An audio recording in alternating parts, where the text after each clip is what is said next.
여러분들 꾸준히 하셔가지고 여러분들이 목표했던 바 꼭 이루시길 바랍니다. 저는 항상 여러분들을 응원하겠습니다.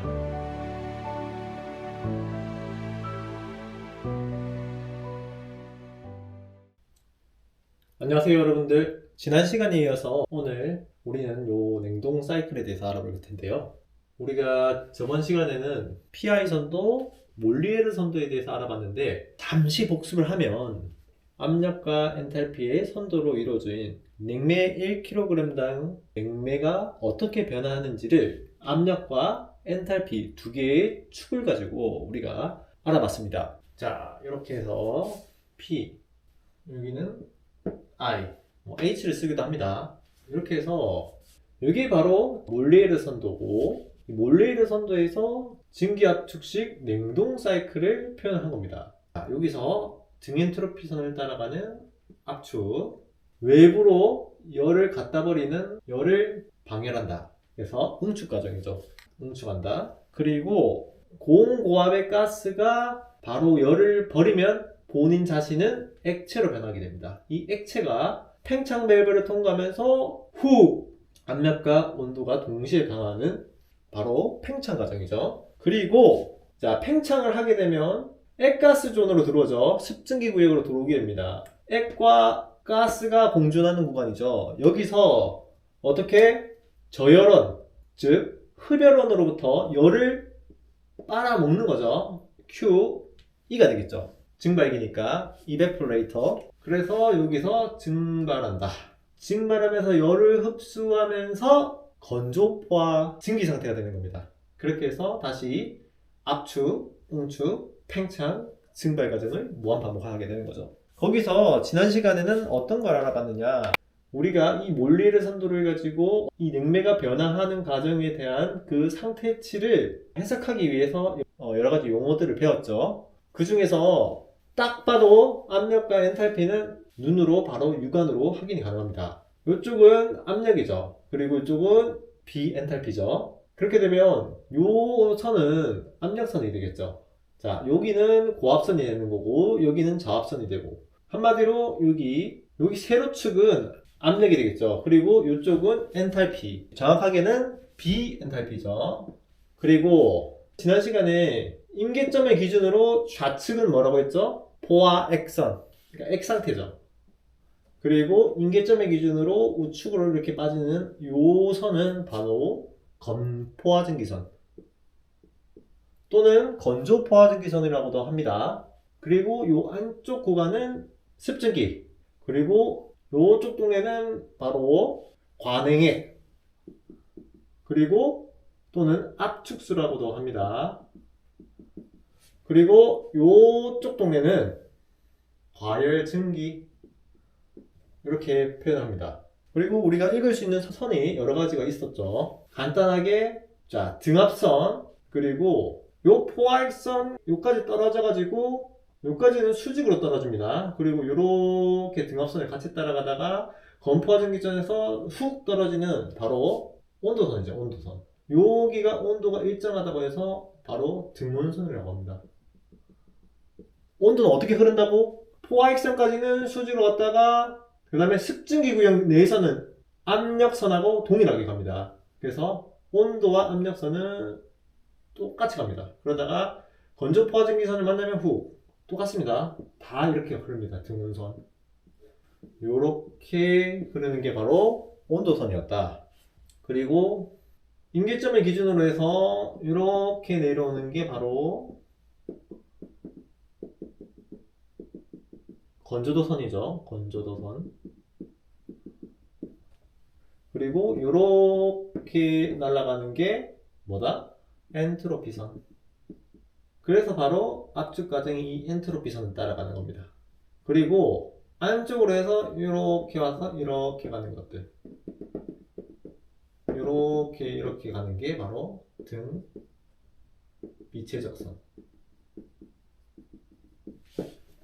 대략 한 요 정도로 압력선 아래쪽을 읽으면 엔탈피선, 그리고 포화액선까지 떨어졌다가 등압선과 같이 가다가 훅 떨어지는 게 온도선, 그리고 안쪽으로 흐르는 게 등 건조도선이 있고요. 안쪽으로 엔트로피선이 흐르고, 그리고 이렇게 흐르는 게 비체적 선이다.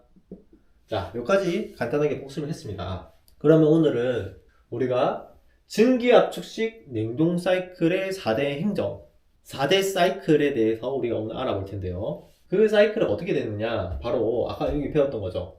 압축, 응축, 팽창, 증발.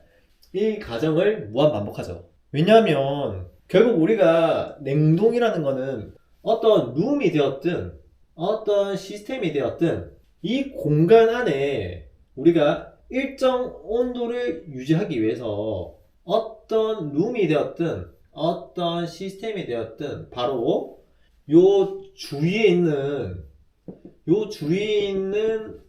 열, 이 주위의 온도보다 낮추어서 요 내가 원하고자 하는 요 룸 또는 어떤 시스템의 온도를 낮추는 그 과정 아니겠습니까?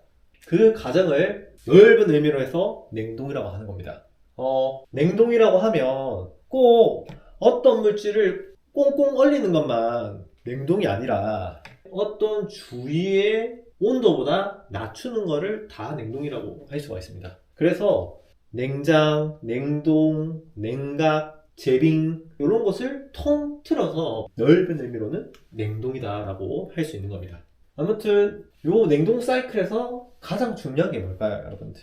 바로 요 팽창 과정인데요. 여기서 고온고압의 액 상태인 여기가 어디죠? 액이죠, 액.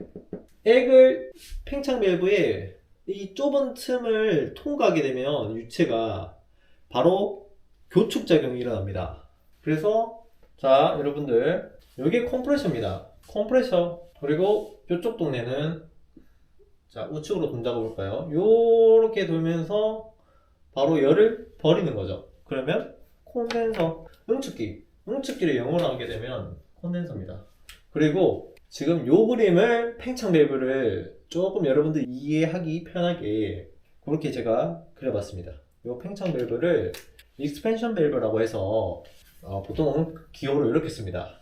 EXB 이렇게 해서 그래서 팽창 밸브. 그리고 팽창 밸브를 통과하면 어디가 되겠죠? 증발기. 그러니까 이베포레이터. 에바라고도 하고 뭐 이베포레이터라고 하고 여러분들 편한 대로 보시면 됩니다. 자, 그래서 증발기를 통과하면 자, 압력이 떨어진 저압의 가스가 힘이 빠집니다. 이 힘 빠진 가스를 다시 압축기를 가지고 빵빵빵빵빵빵 압축을 가하게 되면 바로 콘덴서로 가겠죠. 여기서 고온고압의 가스는 밖에 열을 방출합니다. 이 방출할 때 만약에 여기다가 팬을 달아서 공기를 통해서 식혀줘서 냉각을 하면 공냉식 응축기, 또는 여기에 물을 이렇게 통과시켜 가지고 물로 통과시켜서 응축을 시키면 바로 물 숫자를 따서 순행식 냉각기라고도 합니다. 순행식이냐 공기로 시키면 공냉식이냐 공냉식이냐 그 차이에 따라서 순행식 응축기, 공냉식 응축기 이렇게 부릅니다. 순행식 응축기는 여러분들이 쉽게 보지는 못할 겁니다. 산업용 냉동기, 즉 원심식 터보 냉동기라고도 하는데요. 그런 큰 냉동기에 냉각탑과 연계돼서 사용하는 게 이 순행식 응축기입니다. 여러분들이 아마 쉽게 보지는 못했을 겁니다. 그리고 여러분들이 보는 에어컨 응축기, 쉽게 말하면 실외기라고 보시면 되죠. 실외기는 다 공냉식으로 이루어져 있습니다. 아무튼 여기서 고온고압의 가스를 밖으로 방출한다. 방출하고 나면 지 자신은 액체가 되거든요. 모를 때는 선도를 그려보면 바로 됩니다. 아까 어떤 상태였죠? 자, 압축하죠. 압축. 여기가 1번, 여기가 2번이라고 할까요? 1번, 2번. 그러면 여기 1번, 2번. 압축한다. 이렇게 압축을 하게 되면 여기 저온저압인 상태에서 고온고압 상태로 올라가면서 압축기 토출가스 온도가 높아지게 됩니다. 굉장히 뜨거워지게 되겠죠. 이 뜨거워진 거를 콘덴서에서 열을 버리면서 쫙 이렇게 액으로 바뀌게 됩니다. 정확하게는 여기가 응축이라고 하지만 실제로 응축 과정은 요 사이가 응축입니다. 응축. 여기서 여기까지. 여기는 과열을 제거하고요. 이쪽이 아까 무슨 동네라고 했죠? 과열증기 상태죠. 그러니까 여기가 건포화증기 상태. 여기서 요만큼 이제 바로 잡열을 버리게 되면 이 잡열을 버리면서 이 QC를 버리면서 지 자신은 액이 됩니다. 이 지점이 포화 액선이죠. 그러니까 액 상태입니다. 액. 여기는 이 지점은 가스 상태고. 그러니까 가스에서 열을 버리면서 쭉 열을 버리면서 응축하면서 액 상태가 되는 겁니다. 이게 바로 응축 과정. 근데 플래시 가스, 그러니까 여기서 바로 떨어지면 여기서 여기까지가 뭡니까? 플래시 가스. 플래시 가스가 발생하잖아요. 그러니까 그걸 줄이기 위해서 우리가 간행각도를 주는 겁니다. 여기서 여기까지 과냉각을 준다. 여기는 과냉각. 그래서 실질적으로 여기서 여기까지를 응축이다 라는데 이거는 잘못된 겁니다. 응축은 어떻게 나온다? 과열 제거. 그리고 여기는 응축, 여기는 과냉각. 요렇게 해서 응축이다라고 그렇게 표현을 하는데 여러분들은 이렇게 알고 계시면 됩니다. 이해는 하되 과열을 제거하고 그리고 여기 바로 건조 포화증기선에서 포화액선까지 가는 이 구간을 응축이다. 그리고 응축하고 플래시가스 발생량을 줄이면서 냉동 효과를 향상시키기 위해서 가냉각까지 해준다. 이렇게 하면 되겠죠? 그러면 자 응축까지 했어요. 응축하면 자 여기서 쭉 가스가 응축이 돼서 그러면 여기 다 이제 응축된 액이 있겠죠. 고온 고압 상태의 액 상태인 냉매가 들어있겠죠. 이 냉매가 여기 좁은 틈을 이렇게 빠져나갑니다. 이렇게 요 과정을 바로 교축작용이다 또는 팽창, 그리고 영어로 하게 되면 expansion이라고 하는데요. 그러니까 한마디로 이 좁은 틈을 지나가면서 이제 증발이 일어나는 겁니다. 아까 여기서 압력과 온도가 동시에 떨어진다고 했죠. 이게 바로 교축작용. 그러면서 여기서 이제 액과 가스가 공존하는 바로 요 습증기 구역에 들어오는 거죠. 아까 가냉각된 액냉매가 이렇게 떨어졌죠. 이렇게. 그러면 요 지점은 바로 요만큼의 액과 요만큼의 가스, 요만큼의 액과 요만큼의 가스의 비율인 상태로 떨어지게 됩니다. 액이 훨씬 많은 상태죠. 8대2가 되었든. 그래서 액가스가 공존하는 팽창 밸브를 통과하면 바로 압력 떨어진다. 온도도 떨어진다. 압력, 온도가 동시에 떨어져서 액 상태에서 바로 습증기 구역에 들어오면서 액가스가 된다. 그게 팽창 밸브의 역할인 겁니다. 그러면 자 팽창 밸브에서 이제 팽창된 거죠. 액가스가 된 거죠. 이게 이제 요 증발기를 돌아다니면서 그 증발기 주위에 자 피냉각 물체로부터 열을 빨아먹는 겁니다. 자 얘네들이 여기를 증발기를 통과하면서 열을 먹으면 어떻게 되죠? 열을 먹으면 바로 엔탈피가 증가하면서 액이 많았는데 액에서 점점 가스 상태가 되어서 이제 100% 가스가 되는 겁니다. 그래서 요 증발기를 통과하고 나올 때는 액과 가스가 섞여 있다가 액은 다 증발하면서 결국은 가스 상태, 건포화증기 상태로 증발기를 나오게 됩니다. 그렇게 돼서 증발하고 나왔죠. 증발하면서 열을 빨아먹습니다. 그러면 이 냉매의 본분의 역할은 다 끝난 겁니다. 근데 이렇게 냉매를 쓰고 그냥 버리면 너무 아깝잖아요. 그래서 그 냉매를 다시 재활용하기 위해서 이 컴프레셔가 필요한 겁니다. 그냥 버리면 어떡할까요? 그러면 고온고압 상태의 액냉매가 계속 들어갈 거 아니야.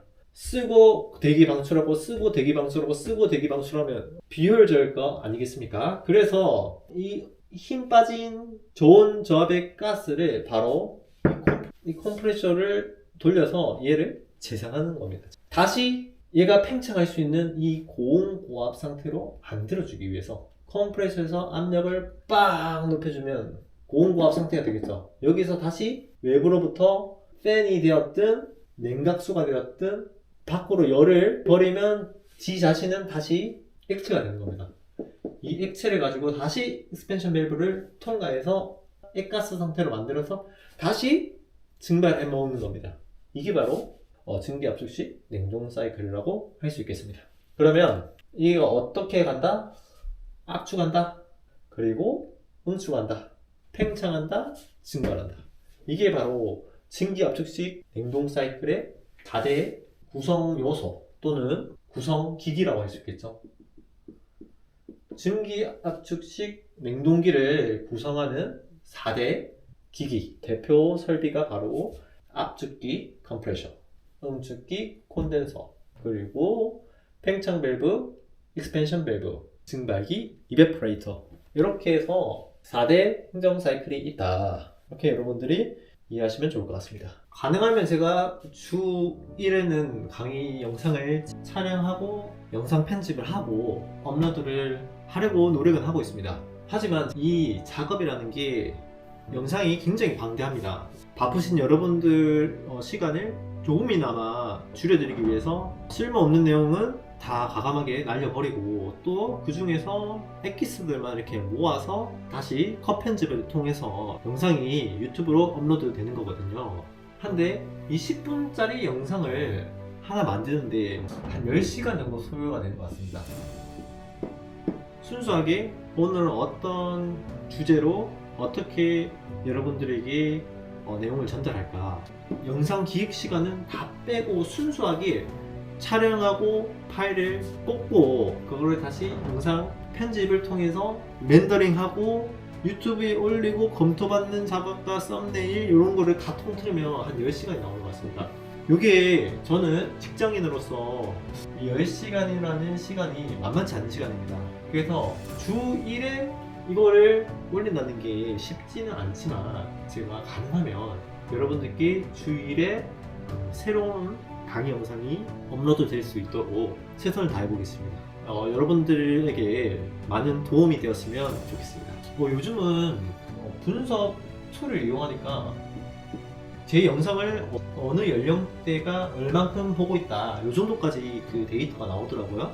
그런데 생각외로 저는 그 대학교 학부생이나 사회초년생들이 이런 현업에 대해서 경험이 없다 보니까 보통 20대에서 30대 요 분들을 위해서 제가 원래는 강의를 하려고 했는데 생각외로 물론 그 인구 자체가 절대적으로 이 층에 비해서 중년층이 더 많을 수도 있겠지만 제 영상을 시청하시는 대부분의 사람들이 여러분들 놀라지 마십시오. 50대에서 60대에 포진하고 있었습니다. 그만큼 저도 굉장히 놀랐습니다. 50대, 60대면 이제 직장 생활을 이제 마무리하시고 인생 2막을 사시는 그런 연배가 아닌가. 그래서 조금 많이 의아해했는데 아무래도 요즘 정년이 길어지고 그리고 50대, 60대 분들 요즘 본다고 해서 예전처럼 그렇게 그러니까 장년층도 아니고 이제 저도 회사 선배들이 이제 조금씩 임금 피크제를 선배들을 여러 보고 있고 이분들도 직장을 이제 나가면 어떤 일을 해야 될까 그런 많은 고민에 빠져 있는 것 같습니다. 그래서 기계설비 유지관리자 이쪽 자격증을 좀 늦게 공부하시는 분들이 많은 것 같습니다.